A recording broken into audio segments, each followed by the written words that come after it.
Hello everyone, welcome to the Defenders YouTube channel. आज के इस वीडियो में हम कंटिन्यू करेंगे अपने DSEU के मॉक टेस्ट को। आज ये अपना मॉक टेस्ट नंबर 6 है। इससे पहले मॉक टेस्ट 5 तक मैंने वीडियो अपलोड कर दी हैं। अगर आपने नहीं देखी हैं तो आप चैनल पर जाकर प्लेलिस्ट में देख सकते हैं। मॉक टेस्ट 5 तक ऑलरेडी अपलोड हो चुके हैं। आज का मॉक टेस्ट नंबर 6 होगा, जिसमें हम रीजनिंग के कुछ मोस्ट एक्सपेक्टेड क्वेश्चंस करेंगे, जो कि आपको आपके एग्जाम में, DSEU के एग्जाम में यहाँ से क्वेश्चंस देखने को मिल सकते हैं। बेसिकली इन्हीं टॉपिक से आपको क्वेश्चंस एग्जाम में देखने को मिलेंगे। अगर आपको इस वीडियो का PDF चाहिए तो वो आप टेलीग्राम से जाकर डाउनलोड कर सकते हैं, जिसका लिंक मैंने डिस्क्रिप्शन बॉक्स में दिया हुआ है। आज का वीडियो जो कि होगा मॉक टेस्ट नंबर 6 और ये बेस्ड होगा रीजनिंग पर, उसको स्टार्ट करते हैं। सबसे पहला क्वेश्चन है, इसमें बोला गया है आपके लिए FY 62 IB 22। तो देखिए ये क्या है, एनालॉगी से रिलेटेड एक क्वेश्चन है। FY जब कहीं भी आपको अल्फ़ाबेट्स लिखे हुए दिख जाएं तो सिंपली पहला काम क्या होना चाहिए आपका कि उनकी नंबरिंग कर लो। तो F कितना होता है, F का नंबर है 6 और Y कितना होता है, Y होता है 25 और आगे लिखा हुआ है 62। अच्छा, तो अगर 6 और 25 से किसी तरह से मैं क्या 62 ला सकता हूँ। तो देखिए अगर मैं 6 और 25 को ऐड कर दूं तो आएगा कितना, 31, और 31 को 2 से गुणा कर दूं तो मुझे मिल जाएगा 62। यहाँ पर देख लेते हैं क्या वही चीज़ फॉलो हो रही है, वही रूल फॉलो हो रहा है। यानी तो I होता है आपका 9 पर और B होता है 2 पर। तो 9 और 2 11 और 11 2 ज़ा 22। तो ठीक है, यही रूल अप्लाई हो रहा है। और यहाँ से देख लेते हैं, F से यहाँ पर हम आए थे 9 पर, यानी कि 6 से 9 पर आए, यानी +3 हुआ। और Y से B पर आए तो Y होता है 25 और B होता है 2। तो 25 के बाद अगर मैं 3 जोड़ दूं तो 26, देन 1 और 2, यानी कि +3 क्या हो रहा है, अल्फ़ाबेट्स में +3 का गैप चल रहा है। यानी कि PC लिखा हुआ है तो PC यानी कि 16, 16 में 3 जोड़ेंगे तो 19, 19 का मतलब होता है S। ठीक है, यानी S से स्टार्ट होगा अपना आंसर, तो S से होगा, यानी कि C कैंसिल हो गया। C में 3 जोड़ेंगे तो C में 3 जोड़ेंगे तो आएगा 6, 6 पर होता है अपना F, तो ये हो जाएगा SF। एंड यहाँ पर लिखा है 38। ठीक है, तो अब क्या करेंगे भाई, हमने क्या किया था, सिंपल इनकी नंबरिंग जो भी थी इनको ऐड करके और 2 से इंटू कर दिया था। तो 19 होता है S, F होता है 6, 19 और 6 25, 25 दूनी 50, यानी कि SF 50 क्या आ जाएगा, अपना करेक्ट आंसर आ जाएगा। इसका ऑप्शन नंबर क्या है, B करेक्ट आंसर होगा। क्वेश्चन नंबर 2 में दिया गया है, बेसिकली ये आपका ब्लड रिलेशन से रिलेटेड क्वेश्चन है। इसमें बोला गया है कानू इज मालतीज हस्बैंड। तो कानू कौन है, मालती का हस्बैंड है। तो लिख लेते हैं कानू कौन है, हस्बैंड है मालती का। ठीक है, सर्कल से फीमेल को दिखाया और स्क्वायर से मैंने मेल को दिखाया। देन इसके बाद Nupur is Tushar sister, Anjali is the sister of Deepak, Malti is the mother of Deepak. तो मालती कौन है, मदर है किसकी, दीपक की। ठीक है, और इन्होंने बोला है दीपक। ठीक है, तो यहाँ पर मुझे एक और चीज़ दिख रही है क्या, कि दीपक। ओके, एक बार इसको लिख लेते हैं, दीपक क्या है अपना, दीपक बॉय हो जाएगा। फिर इन्होंने बोला Anjali is the sister of Deepak, यानी कि अंजलि क्या है, सिस्टर है किसकी, दीपक की। तो इसको सर्कल से दिखा देते हैं। देन इसके बाद ये बोल रहे हैं कि कानू हैज़ 1 सन एंड 1 डॉटर। तो कानू की ये कौन हो गया, ये डॉटर हो गई और ये 1 सन हो गया। ठीक है, देन इसके बाद बोला है नूपुर इज तुषार्स सिस्टर, और तुषार कौन है, तुषार इज मालतीज सन्स सन, यानी कि तुषार कौन है, मालती के बेटे का बेटा। ठीक है, तो तुषार इज मालतीज सन्स सन। तो मालती का सन है दीपक, दीपक का सन कौन हुआ, तुषार। ठीक है, और हमसे क्या पूछा गया है, और ये भी बोला गया है कि तुषार कौन है, नूपुर इज तुषार्स सिस्टर। तो नूपुर कौन है, नूपुर तुषार की सिस्टर हो गई।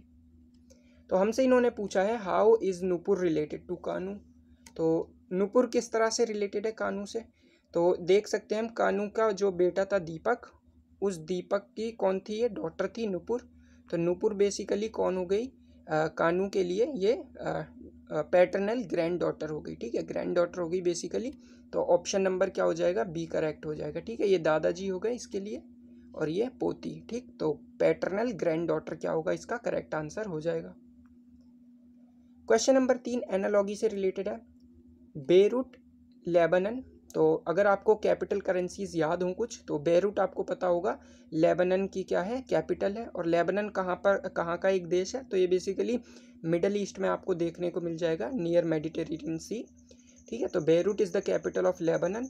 तो हमें देखना है सिमिलर रिलेशन कहाँ पर दिख रहा है। तो सियोल क्या सिंगापुर के साथ आता है, तो सियोल तो बेसिकली साउथ कोरिया का कैपिटल है। ठीक है, साउथ कोरिया का कैपिटल क्या है, सियोल, तो सिंगापुर का तो नहीं है।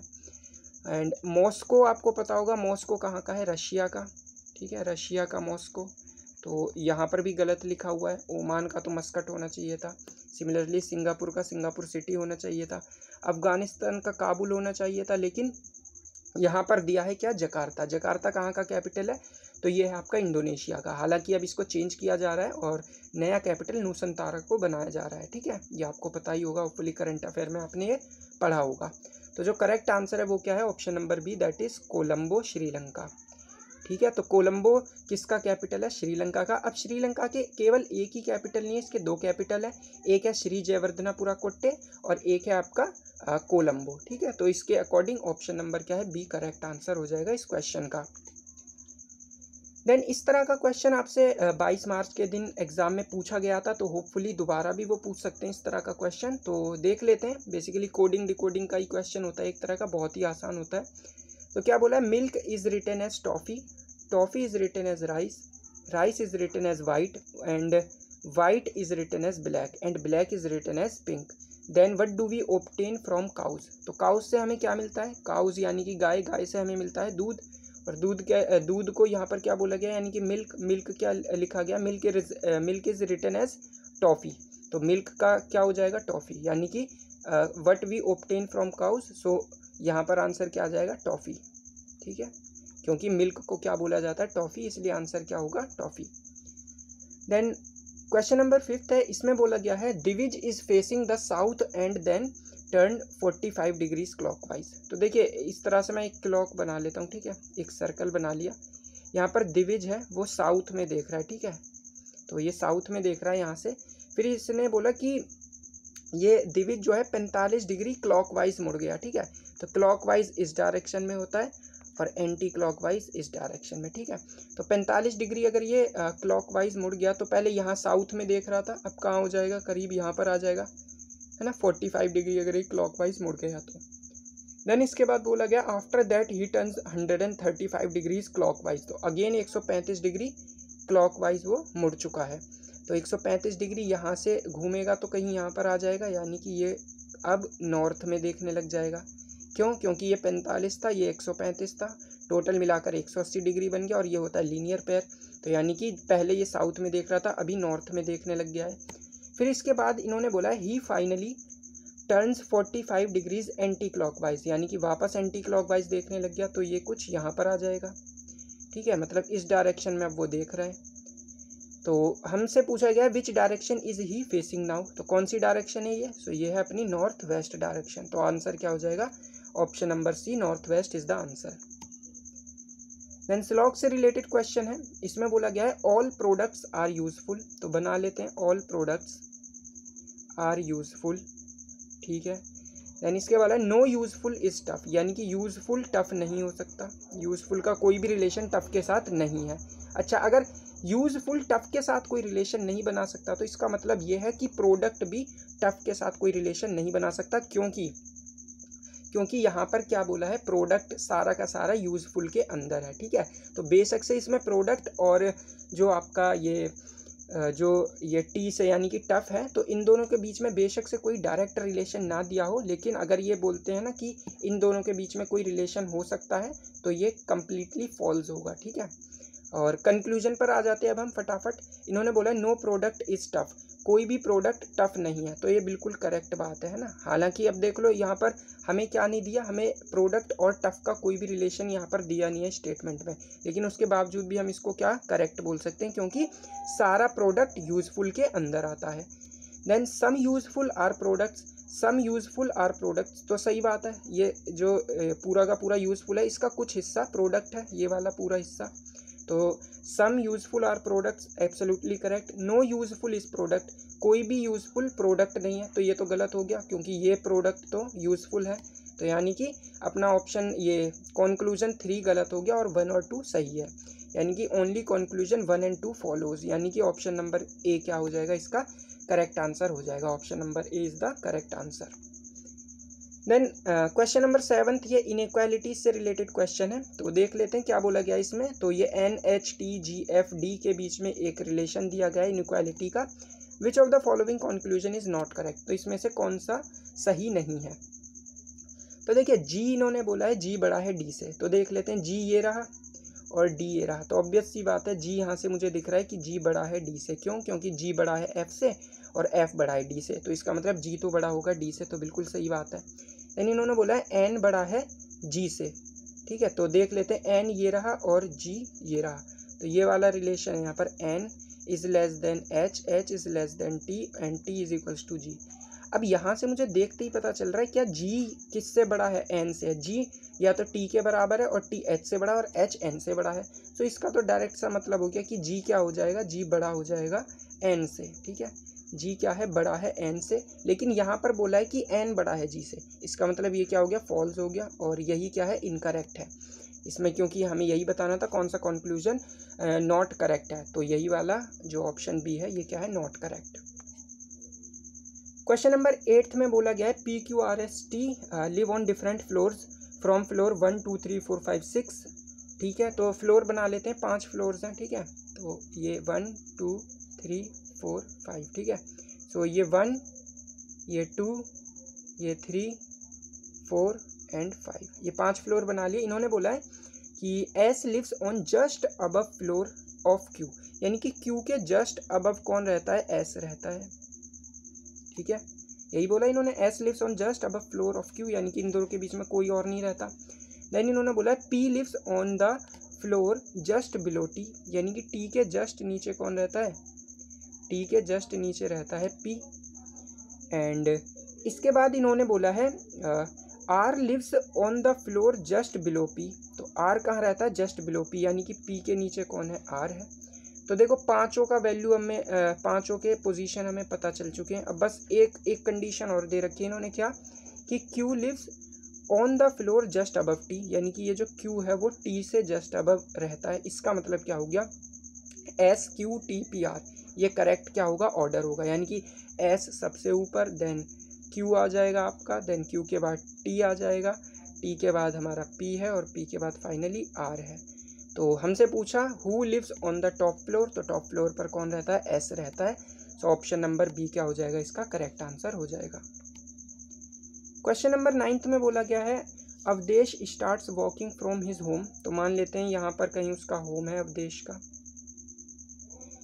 Starting from his home and goes 24 metre towards the north, तो नॉर्थ की तरफ गया कितना, 24 मीटर, तो लिख देते हैं 24, ठीक है, यहाँ तक गया। इसके बाद बोला and then he turns right and walks 29 metre, तो 29 मीटर टर्न बेसिकली राइट में टर्न लिया और 29 मीटर वो चल कर गया। देन इसके बाद बोला after that he turns right and again and walk 67 metre, तो इसने राइट टर्न लिया यानी कि नीचे की तरफ चलेगा और 67 मीटर चला, तो 67, ठीक है, तो 67 मीटर चल लिया। देन इसके बाद बोला then he turns left and walks 32 metre, तो लेफ्ट यहाँ पर हो जाएगा इसका, ठीक है। लेफ्ट चला कितना, 32 मीटर, ठीक है, 32 मीटर लेफ्ट चला। He finally turns left and walks 43 metre to reach, तो लेफ्ट उसने टर्न ले लिया, तो लेफ्ट में टर्न ले लिया, तो ये कितना हो जाएगा अपना, ये लेफ्ट में टर्न लेगा तो ऊपर चला जाएगा, और कितना चला उसने, ये चला है आपका 43 मीटर, ठीक है, तो ऊपर की तरफ ये गया कितना, 43 मीटर। तो how far and in which direction is his office with reference to his home, तो देखिए यहाँ से यहाँ तक का डिस्टेंस कितना था, 24 था, ठीक है, और यहाँ से यहाँ तक का डिस्टेंस कितना, 43, और 43 और 24 को अगर मैं जोड़ूं तो इन दोनों को जोड़ने पर मुझे मिलेगा 67, ठीक है। तो यानी कि ये वाली पूरी डिस्टेंस दो हिस्सों में बटी है, यहाँ से यहाँ तक की 24 और यहाँ से यहाँ तक की 43। तो अगर उसका होम यहाँ पर था तो एग्जैक्ट ईस्ट डायरेक्शन में क्या है, उसका ऑफिस है यहाँ पर, और कितनी डिस्टेंस है यहाँ से यहाँ तक की, तो देख लेते हैं, ये कितना है 29 एंड ये है अपना 32, ठीक है। तो 29 और 32 कितना हो जाएगा ये अपना, सो ये हो जाएगा 61। ठीक है, तो 61 मीटर कहाँ पर है, ईस्ट डायरेक्शन में। तो ऑप्शन नंबर कौन सा हो जाएगा, option number B is the correct answer, 61 metre in the east direction. Question number 10, इसमें बोला गया है identify the one which is different. तो देखिए फ्रैक्चर जो है वो बोन से रिलेटेड होता है, बिल्कुल ठीक है, बोन में फ्रैक्चर होता है, हड्डी में फ्रैक्चर होता है। सोरियासिस स्किन से रिलेटेड एक डिजीज होती है, ठीक है, सोरियासिस तो स्किन से रिलेटेड है, ये भी ठीक है। कैटरैक्ट आई से रिलेटेड होती है, ठीक है, कैटरैक्ट क्या होती है, हिंदी में बोलते हैं इसको मोतियाबिंद, ठीक है। सो कैटरैक्ट क्या है, आई से रिलेटेड है, ये भी ठीक है, ये भी ठीक है, ये भी ठीक है। और यहाँ पर दिया है टिनिटस, टिनिटस रिलेटेड मसल, तो मसल से रिलेटेड नहीं होता ये, ठीक है। टिनिटस जो होता है बेसिकली ईयर से रिलेटेड होता है। ईयर्स में जब कभी भी ऐसे एक साउंड सा बजने लगता है ना, कभी कभी बिल्कुल कान बंद हो जाता है और अजीब सा साउंड बजता है, सो उसको बोलते हैं टिनिटस, ठीक है। तो ये टिनिटस ईयर से रिलेटेड है, ना कि मसल से। Which 2 number should be interchange to make the given equation correct. तो कौन से 2 नंबर को हम इसमें चेंज करें कि इक्वेशन हमारी करेक्ट आ जाए। तो ऑप्शन नंबर ए में दिया है कितना, 15 और 36। ओके, तो रख कर देख लेते हैं एक बार ही क्या आता है। जैसे यहाँ पर 15 और 36 को हम रिप्लेस करते हैं, तो 15 को मैंने कर दिया 36 से रिप्लेस, 36 इंटू में 27 और ये डिवाइड में कितना आ जाएगा 36, ठीक है। अच्छा यहाँ 15 आएगा क्योंकि 15 को हमने रिप्लेस किया 36 से। सो ये अगर मैं इसको ज़रा काट के देखता हूँ तो 3 9 सा 3 5 सा, तो 36 इंटू में 9 अपॉन में 5, तो इतना सॉल्व करने पर ही यहाँ पर मुझे क्या मिल रहा है, डेसिमल मिल रहा है, ठीक है। और आगे डेसिमल है नहीं, तो ये तो गलत ऑप्शन हो जाएगा। क्यों, क्योंकि हमें जो आंसर आ रहा है वो 111 आ रहा है, डेसिमल में नहीं आ रहा। तो ऑप्शन नंबर ए क्या है, गलत है। ऑप्शन नंबर बी को ट्राई करते हैं, 15 और 12 को रिप्लेस करते हैं, तो ये हो जाएगा 12 इंटू में 27 और डिवाइड में दिया है कितना 36, देन यहाँ पर है माइनस में हमारा 3 है, एंड देन प्लस में कितना लिख देंगे, 12 की जगह 15 आ जाएगा, ठीक। सो अगर मैं इसको देखूं तो 27 और 36 को अगर 9 से डिवाइड करूं तो 9 3 27, 9 चौके 36, 4 एकम 4, 4 3 36, देन 3 3 ज़ा 9, सो 9 माइनस में ये 3 और प्लस का 15, तो 9 और 15 होता है हमारा कितना, 9 और 15 हो जाता है 24, 24 में से 3 गया 21, तो 21 आ रहा है। तो ऑप्शन बी भी गलत है, हमें 111 चाहिए। सी को ट्राई करते हैं, 36 और 12 को रिप्लेस करते हैं, 36 और 12 को रिप्लेस करेंगे तो ये हो जाएगा 15 गुणा में 27 और डिवाइड में कितना आएगा, 36 और 12 को रिप्लेस किया तो नीचे आ जाएगा यहाँ पर 12, तो अगेन यहाँ से पॉइंट में आएगा कैसे, 3 निम में 27 और 3 चौके 12, तो 15 निम में 135, 135 अपॉन में 4, तो ये भी डेसिमल में आ रहा है, यानी कि करेक्ट आंसर क्या हो जाएगा अपना, ऑप्शन नंबर डी। ये भी गलत है, ठीक है। इसको रख के देखते हैं तो एक बार ही देखो यहाँ से भी हमें आंसर अपना मिल जाएगा, ठीक है। तो ऑप्शन नंबर डी को रख के देखते हैं, 36 और 3 को रिप्लेस कर लेते हैं, तो ये हो जाएगा 15 और यहाँ पर इंटू में 27, देन डिवाइड में 36 की जगह हमें रखना है 3 और माइनस में यहाँ पर आ जाएगा अपने पास कितना, ये 36 की जगह पर 3 रख दिया और 3 की जगह पर रख देते हैं 36 और प्लस में क्या है 12, तो इसको करके देखते हैं, 3 9 ज़ा 15 9 ज़ा 135, 135 और 12 कितना होता है 147, और 147 में से 136 अगर मैं 36 निकाल दूं तो ये आ जाएगा कितना 111, ठीक है। तो ऑप्शन नंबर डी क्या है, इसका करेक्ट आंसर हो जाएगा, यानी कि 11वें क्वेश्चन का करेक्ट आंसर क्या है, option number D, that is 36 and 3। 3 of the following clusters are alike, तो हमें बताना है विच इज़ डिफरेंट, ठीक है, इनमें डिफरेंट बताना है। तो देख लेते हैं, यहाँ पर लिखा है NSXC, तो जब कभी भी आपको अल्फ़ाबेट दिखे तो उनका नंबरिंग लिख लिया करें। तो ये N का वैल्यू 14, देन ये 19 पर है, X 24 पर और C कितना 3 पर, तो 14 और 19, यहाँ पर 5 का गैप, 19 और 24 5 का गैप, 24 और 3 अगेन 5 का गैप है ना, 25 26 1 2 3, तो सभी में 5 का गैप है। इसमें देख लेते हैं, टी होता है आपका 20 पर, वाई होता है 25 पर, डी होता है 4 पर और आई होता है 9 पर। इसमें भी 5 का गैप चल रहा है, 5 5 और इसमें भी 5। इसको देख लेते हैं एक बारी, जेड होता है हमारा 26 पर, ई होता है 5 पर, जे होता है 10 पर, ओ होता है 15 पर, तो यहाँ पर भी मुझे 5 5 का गैप दिख रहा है। तो आंसर क्या हो जाएगा अपना, आंसर हो जाएगा ऑप्शन नंबर डी। वो कैसे, क्यू होता है 17 पर और टी होता है 20 पर। तो देखो यहीं पर पता चल गया 17 से 3, यहाँ पर 3 का ही गैप आ रहा है ना, तो ये सबसे क्या हो जाएगा अलग, यानी कि ऑप्शन नंबर डी क्या इसका करेक्ट आंसर हो जाएगा। Select the option in which the number set shares the same relationship as that shared by the given number set. 12, 16 और 192। तो 12, 16 और 192, अगर मैं इसको थोड़ा सा देखूं तो जैसे ये लिखा है 16 और 192, ठीक है। तो अगर मैं 192 को अगर 16 से डिवाइड करके देखता हूँ तो कितना आ जाता है, 16 एकम 16 बचा 3 और ये 32 हो जाएगा, 16 दूनी 32, ठीक है। तो बेसिकली इसको इससे डिवाइड करने पर ये नंबर मिल रहा है मुझे 12। तो 224 को देख लेते हैं, 16 से डिवाइड कर क्या 24 आ रहा है, अगर आ जाएगा तो यही आंसर हो जाएगा। तो 16 एकम 16 बचा कितना यहाँ पर 6, ये हो जाएगा 64 और 16 चौके 64, हाँ तो यही आंसर आ गया ना अपना, ऑप्शन नंबर ए ही क्या है इसका करेक्ट है। यानी कि 224 को 16 से डिवाइड किया तो आंसर क्या मिल गया 14।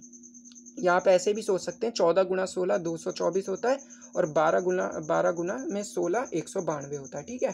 तो पहले दो नंबर को मल्टीप्लाई करके तीसरा नंबर आ रहा है, ऐसे भी आप लॉजिक लगा सकते हो, ठीक है। तो ऑप्शन नंबर ए क्या इसका करेक्ट आंसर हो जाएगा।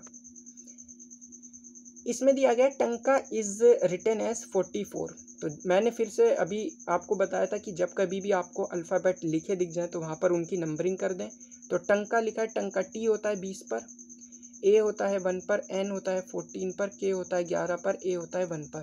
तो 20 और 1 21, 21 और 14 35, 35 और 11 ये 46 और 1 47। लेकिन इसका वैल्यू कितना दिया हुआ है 44। तो 47 और 44, तो 3 ज़्यादा दे दिया, यानी कि मतलब 3 कम कर दिया। आंसर इनका जोड़ने पर 47 आए लेकिन दिया 44 है। एक और से देख लेते हैं क्या यही रिलेशन है या दूसरा है कुछ। सो मेलबा लिखा है, मेलबा एम होता है 13 पर, ई होता है 5 पर, एल होता है 12 पर, बी होता है 2 पर, ए होता है 1 पर। तो 13 5 18, 18 और 12 30, 30 और 2 32 और 1 33। तो 33 आया और दिया कितना है, मेलबा इज रिटन एज 30। तो ठीक है रिलेशन, इसमें से भी इन्होंने 3 माइनस कर दिया और 30 इसका वैल्यू दे दिया। तो हमें क्या बताना है, हमें BOHME का वैल्यू बताना है। तो B होता है 2, O होता है 15, 2 और 15 17, 17 और H होता है 8। तो 17 और 8 कितना होता है 25, 25 और M होता है 13, 25 और 13 38 और 5 और जोड़ देते हैं 38 में, तो ये हो जाएगा अपना 43। तो 43 में से 3 को माइनस करेंगे तो कितना आएगा 40। तो ऑप्शन नंबर ए क्या है इसका करेक्ट आंसर हो जाएगा। Okay, so which number will replace the question mark. इसमें बताना क्वेश्चन मार्क की जगह कौन सा नंबर आएगा। तो देखिए 36 से हम जा रहे हैं 72 पर, तो इसका 2 गुना लिखा है। बेसिकली इसमें कितना ऐड हो गया 36 ऐड कर दिया हमने, 36 में 36 ऐड किया तो 72 आया। देन 72 से हम आ रहे हैं 121 पर। तो 121 और 72 के बीच का गैप कितना होता है, तो 72 से 100 28, 28 और 21 49। तो यहाँ पर हमने कितना जोड़ा 36, यहाँ पर हम जोड़ रहे हैं 49। अगला और देख लेते हैं 121 से 185। सो 85 में से 21 गया तो ये बच जाएगा हमारा 64, हाँ 64 आ जाएगा ना। सो यहाँ से 121 से हम जा रहे हैं 185 में, तो कितना जोड़ना पड़ा हमें 64, ठीक है। तो यहाँ से क्या पता चल रहा है, देखो ये है 6 का स्क्वायर जोड़ा हमने पहले, फिर 7 का स्क्वायर जोड़ा, फिर 8 का स्क्वायर जोड़ा, फिर यहाँ पर 9 का स्क्वायर जोड़ रहा है 85 और 81 66 266 हो जाएगा, ठीक है। तो 6 का स्क्वायर, 7 का स्क्वायर, 8 का स्क्वायर, 9 का स्क्वायर। तो अब यहाँ पर क्या जुड़ेगा 10 का स्क्वायर जुड़ेगा। तो 10 का स्क्वायर होता है 100। तो 266 में अगर मैं 10 का स्क्वायर यानी कि 100 जोड़ दूंगा तो कितना आ जाएगा 366। तो आंसर क्या हो गया इसका 366। ऑप्शन नंबर ए क्या है करेक्ट आंसर होगा। क्वेश्चन नंबर 16 में बोला गया है, ये रिलेशन दिया है तो हमें बताना है इसमें जो भी रिलेशन है उसको फाइंड करके यहाँ क्वेश्चन मार्क का आंसर बताना है। क्वेश्चन मार्क की जगह क्या आएगा, तो यहाँ लिखा है 128 और इसको दे रखा है 5 के रेशो में, और देन यहाँ पर दिया है 732 और ये 9 के साथ दिया हुआ है। तो अगर मैं यहाँ से एक चीज़ देखूँ, जैसे ये 5 लिखा है और 128 है, तो 5 का क्यूब कितना होता है, 5 का क्यूब होता है 125, है ना। ये 125 के नंबर पास लिखा हुआ है, 125 में 3 जोड़ दिया तो 128 आ गया। सिमिलरली 9 का क्यूब क्या होता है, ये होता है अपना 729। तो 729 में 3 जोड़ दिया तो 732।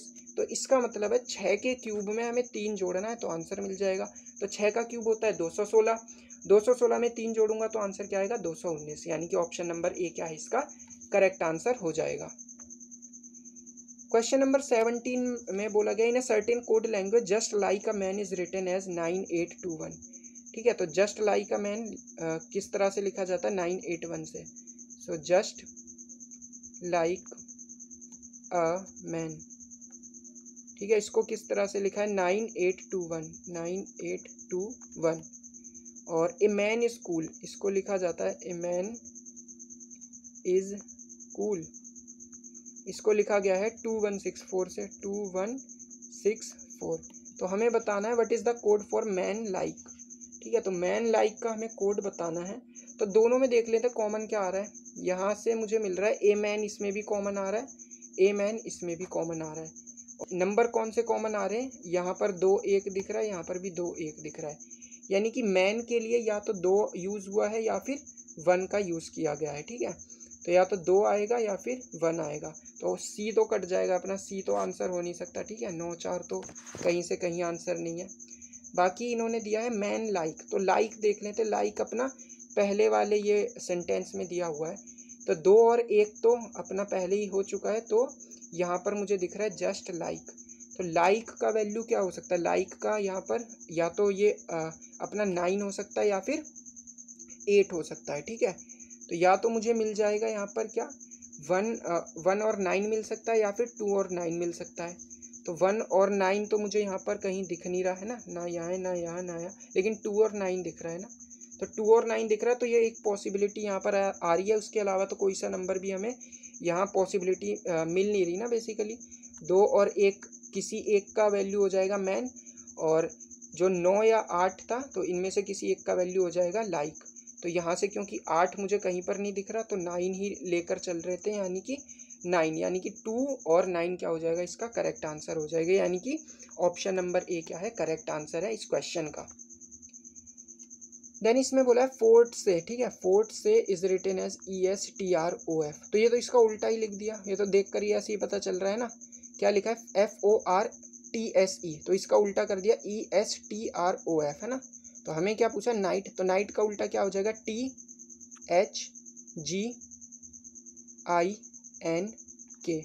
है ना, ये हो जाएगा। तो ये ऑप्शन कहाँ पर दिख रहा है THGINK, तो ऑप्शन नंबर बी दिख रहा है ना। तो ऑप्शन नंबर बी क्या इसका करेक्ट आंसर हो जाएगा। ठीक है, so option number B is the correct answer of night. Then सिलॉक का क्वेश्चन आ गया, बनाकर देख लेते हैं इसमें Venn diagram. All Z are P, तो सारे जेड क्या है पी है। ठीक है, ऑल जेड आर पी, और नो आर इज पी, कोई भी आर क्या नहीं है पी नहीं है। अगर कोई भी आर पी नहीं है तो इसका मतलब ये होगा कि कोई भी आर जेड भी नहीं होगा और कोई भी जेड आर भी नहीं होगा। ठीक है, तो ये तो बन गया अपना डायग्राम। और कंक्लूजन देख लेते हैं, बोला गया है सम जेड आर नॉट आर, कुछ जेड आर नहीं है। तो सही बात है ना, कि जेड जो है वो आर नहीं है। और some P R not are, कुछ पी आर नहीं है, तो ये बात भी सही है। हम जानते हैं, ये तो दिया ही है कि पी जो है वो आर के साथ रिलेशन नहीं बनाता, यानी कि दोनों क्या है करेक्ट है, यानी कि option number A that is both conclusion 1 and 2 follows. आज की वीडियो का लास्ट क्वेश्चन है ये, इसमें बोला गया है arrange the given words in the sequence in which they occur in dictionary. तो डिक्शनरी में कैसे होते हैं, पहले छोटा स्टार्टिंग के अल्फ़ाबेट आते हैं, उसके बाद में बाद के। तो सभी में ये पाँचों के पाँचों वर्ड EX से स्टार्ट हो रहे हैं। तो स्टार्टिंग के 2 वर्ड से तो हमें पता नहीं चलेगा कौन पहले आएगा।